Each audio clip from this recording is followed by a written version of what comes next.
Bismillahirrahmanirrahim. Assalamu alaykum, hurmatli televizor ko'ruvchilar. Istiqlol kundalik xabarlarimizni ko'rishingizni qizg'in qarshi olamiz. Men Abdullah Yilqun.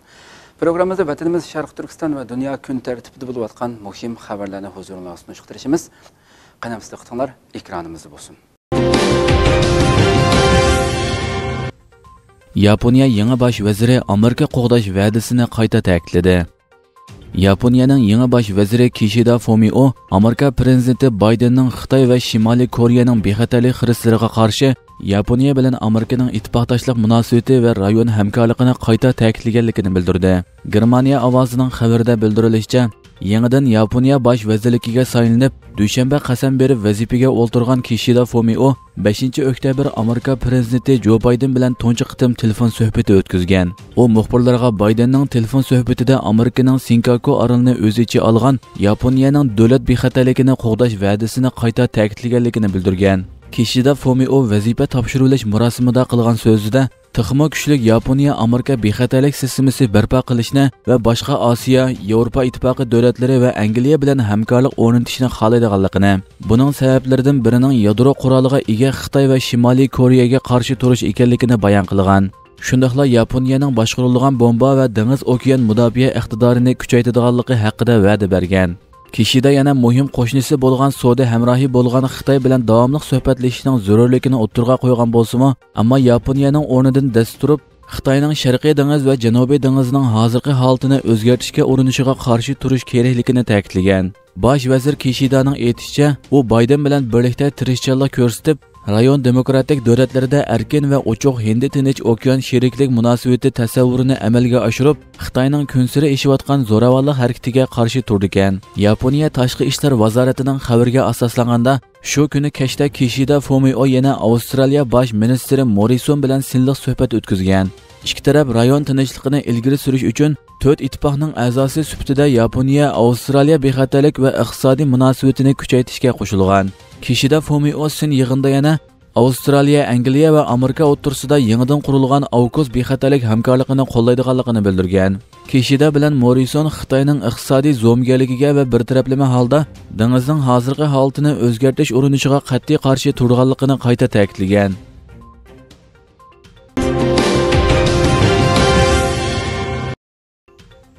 Xitoy energiya krizisini Sharqiy Turkiston orqali hal qilmoqda. Bu yil oldingi 3 faslda Sharqiy Turkistondan bo'lang-talang qilingan tok miqdori 93 milliard 500 million kilovat soatga yetgan bo'lib, bultirga o'xshash mazgildagidan 22.4% oshgan. Xitoyning Sharqiy Turkistondagi tashviqot organi Tangirtog to'rining 4-oktyabrdagi xabarda bildirilishicha, bu yil 9-oydan buyon tok ishiltish ehtiyojining tez ishishi, tok chiqarishga ishlatiladigan ko'mirning qis bo'lishi qatorliq omillarning ta'sirida bir qism Xitoy o'lkalarida elektr energiyasi yetishmaslik ahvoli ko'rilgan. Hatto qisman ishlab chiqarish o'rinlari palaj holga kelib qolgan.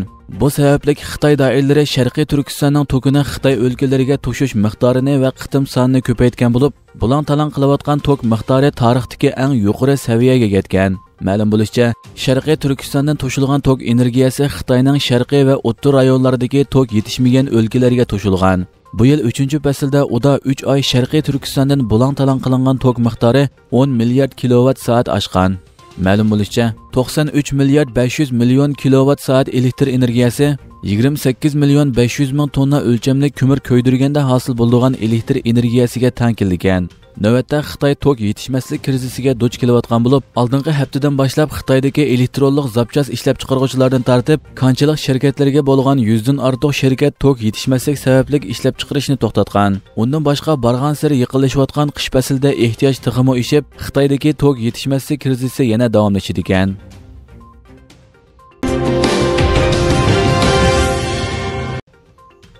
Yevropa ittifoqi amaldori Xitoyga qarata farosatlik bo'lishimiz kerak dedi.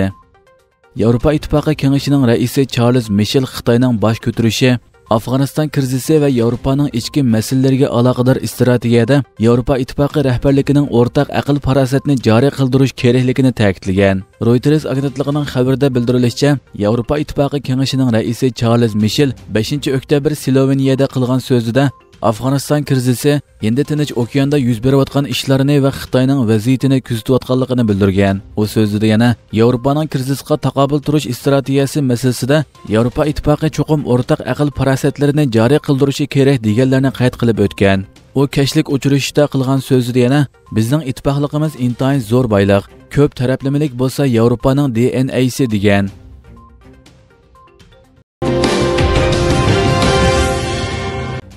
Xitoy tok yetishmaslik sababidan Qozog'istondan ko'mir import qilmoqda. Xitoyning nurg'un joylarida tok yetishmaslik va ko'mir yetishmaslik ko'rilgan bir vaziyatda Xitoyning Zhejiang o'lkasi tunji qitim Qozog'istondan zo'r miqdorda ko'mir setib olgan. Fransiya xalqaro radiosining Zhejiang energiya guruhining xabarini naql keltirib xabar qilishicha, bu turkumdagi ko'mir issiqlik qiymati yuqori, gunggur tarkibi va kul tarkibi tuvan. Sifatli ko'mir ekan. Ko'mirni Zhejiang energiya guruhi qaramog'idagi Foshan yiqilg'u shirkati setib olgan bo'lib, dengizdan toshish uchun 30 kun ketadi ekan. Tunji turkumda setib olgan 136 ming tonna ko'mir 4-oktyabr Joshan portiga yetib kelgan bo'lib, bu oyning o'ttirlarida tamojnidan o'tish tamomlandi ekan. Bildirilishicha, Zhejiang o'lkasini o'z ichiga olgan Xitoyning nurg'un joylarida sentabr oyidan boshlab tok qisqartirishga boshlagan. Ammo ko'mir bahosining o'sishi tok va ko'mir kamchiligi davomlashqili xil uzun bo'lgan. Foshan yiqilg'u shirkati bu yil yangi ko'mir bilan ta'minlash yo'lini kengaytgan bo'lib, 6 va 7 oylarda issiqlik qiymati yuqori bo'lgan Amerikaning ko'miridan 130 ming tonna setib olgan. Egilinishcha, bu yilning oldingi yarmida Zhejiangning iqtisodiy asliga kelgan bo'lsa-mu, har qaysi rayonlarning energiya sarfiyati tezlikda oshgan. Bo'libmi energiya sarfiyati yuqori 8 turlik sanoatda energiya iste'molini qo'sh kontrol qilish vaziyati og'ir masala paydo qilgan.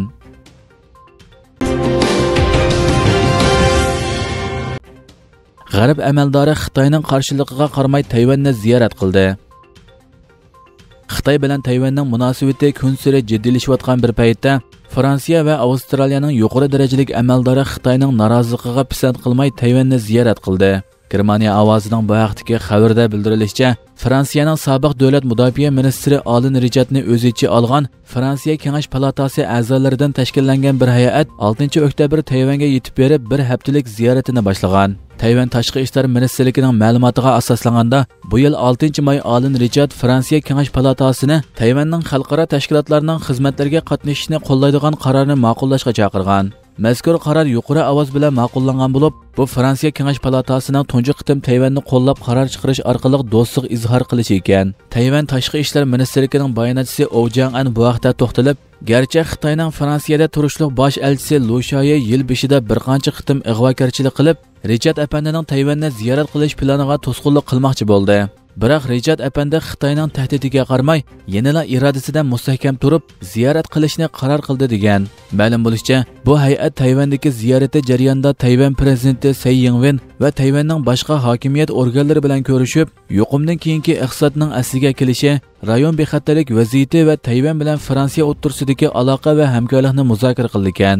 Fransiyaning Tayvan bilan rasmiy diplomatik munosabati yo'q bo'lsa-mu, Fransiya ilgari Tayvanga qurol-yarog' setib bergan. Yana 1991-yili 6 qo'g'duvchi paraxod, 1992-yili 60 dona kurashchi aeroplan setib bergan. Undan boshqa Avstraliyaning sobiq bosh ministri Tony Abbott 5-oktyabr Tayvanga ziyorat uchun kelgan bo'lib, 8-oktyabr atiganda Yushan munbirida nutq so'zlaydigan. Avstraliya hukumatı bo'lsa Abbottning Tayvan Osiyo aloqa fondi jamiyati uyushtirgan Osiyo rayonlik suhbat yig'iniga qatnashish uchun shaxsiy salohiyat bilan Tayvanga ketganligini bildirgan. U Tsai Ing-wen va Tayvanning tashqi ishlar ministri, davlat bexatarlik kengashining bosh kotibi qatorliq amaldorlar bilan ko'rishgan. Navbatda Xitoy bilan Tayvanning munosabatida jiddiy vaziyat shakllangan bo'lib, Xitoy taraf 1-oktyabrdan tortib hozirgacha Tayvan havo tavalligiga 149 harbiy aeroplan avatgan.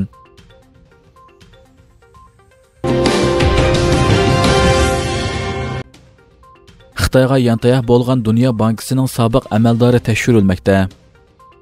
Xalqaro pul fondi tashkiloti tashkilot raisi Kristalina Georgiyevaga chetishliq aldamchilik jinoyatining tekshirilayotganligini uqtirgan. Turkiya ovozi radiosining bu vaqtdagi xabarida aytilishicha, Xalqaro pul fondi tashkilotining bayonotchisi Dunyo bankisining 2018 yılı Dünya Muhiti dokladidagi Xitoyning rad tartibiga ta'sir ko'rsatadigan sonliq ma'lumotlarni o'zgartirish qilmishi to'g'risidagi ayblashlarning tekshirilayotganligini bildirgan. Bayonotda Xalqaro pul fondi tashkiloti ijroiya organining bu masala to'g'risida Kristalina Georgieva bilan so'zlashadiganligi eskartilgan bo'lib, ijroiya organining tekshirishni atrofliq, obyektiv va dal vaqtida ijro qilish qarorining qat'iy ekanligi ta'kidlangan. Oldingi oy e'lon qilingan bir dokladda Dunyo bankisining sobiq bosh ijroiya amaldori Kristalina Georgievaning ayni vaqtda Xitoyning rad tartibini yuqori ko'tarish uchun xizmatchilarga buyruq tushirib, sonliq ma'lumotlarni o'zgartizganligi oshkorlangan edi.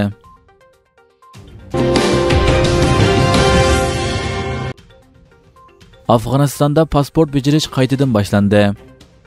Afg'oniston Talibanning qo'liga o'tib hokimiyat almashgandan keyin to'xtatib qo'yilgan pasport bejirish xizmati bugun qaytadan boshlandi. Turkiya ovozi radiosining xabarida bildirilishicha, Kabul pasport bejirish boshqarmasining rais vakili Olimgul Haqqani bugun muxbirlarni kutib olish yig'ini o'tkazib, pasport bejirish xizmatlarining yangidan boshlanganligini uqtirib, Kabul va boshqa viloyatlarda pasport bejirish xizmatlari boshlandi degan.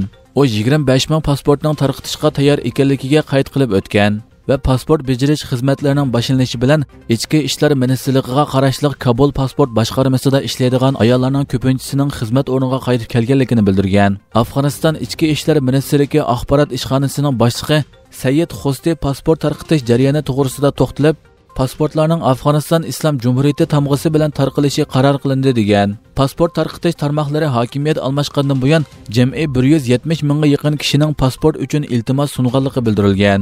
Ma'lum bo'lishicha, Afg'onistonda hokimiyat almashgandan keyin pasport bejirish xizmatlari to'xtab ketgan edi.